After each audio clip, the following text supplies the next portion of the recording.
Hello everyone.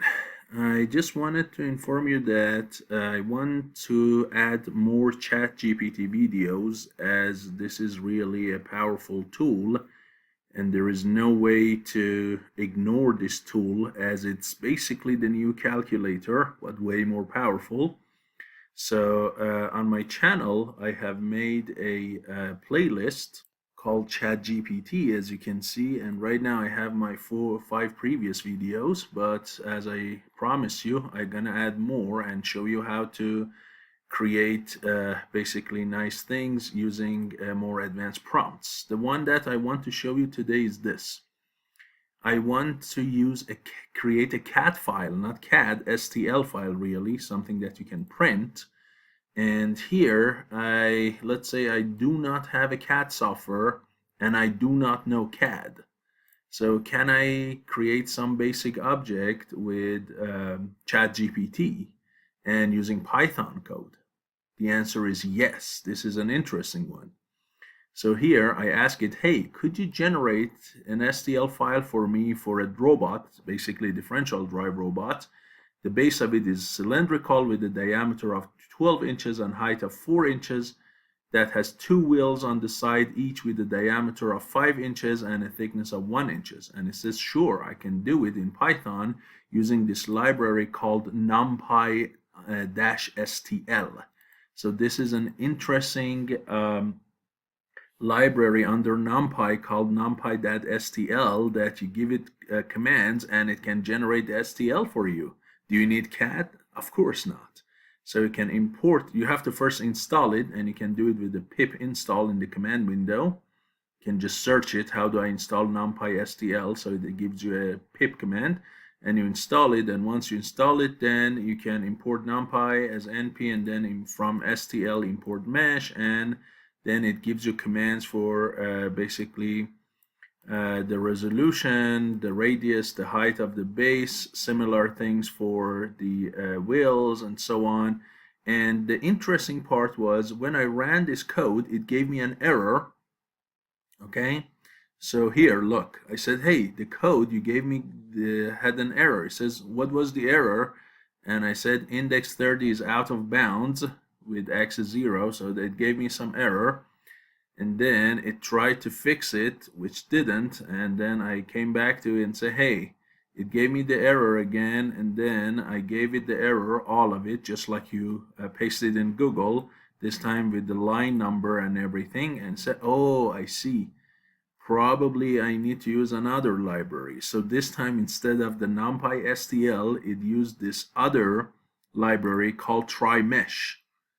And first say, hey, install it, and you see you can install it in the command window with the pip install TryMesh, and then it gives you the simpler code with TryMesh.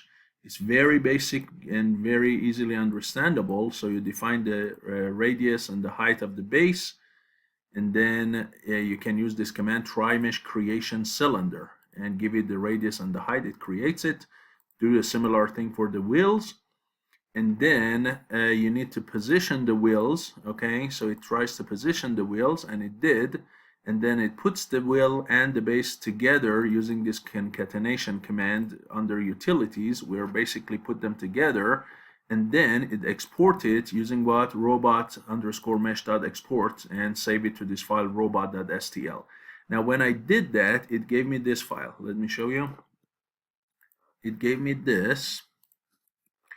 And if you look at this, the axes are not properly oriented.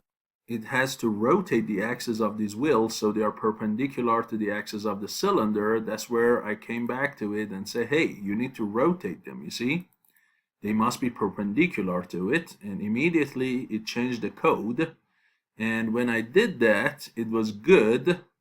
But the problem was it rotated it and made them basically perpendicular to this, but the bottom of the wheels was not flush with the bottom of what the cylinder, so it could not really be acting as a wheel, and it could not contact the ground.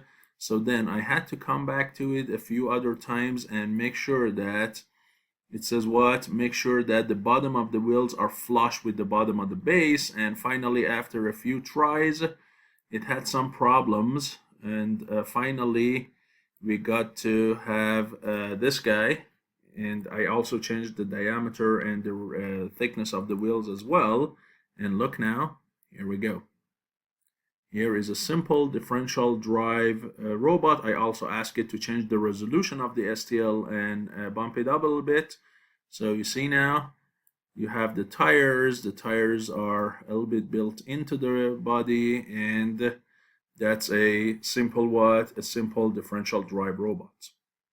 Okay, and now you can easily print it. Now, of course, the scale here is by millimeters, not inches, but you can scale it up and down, of course, right?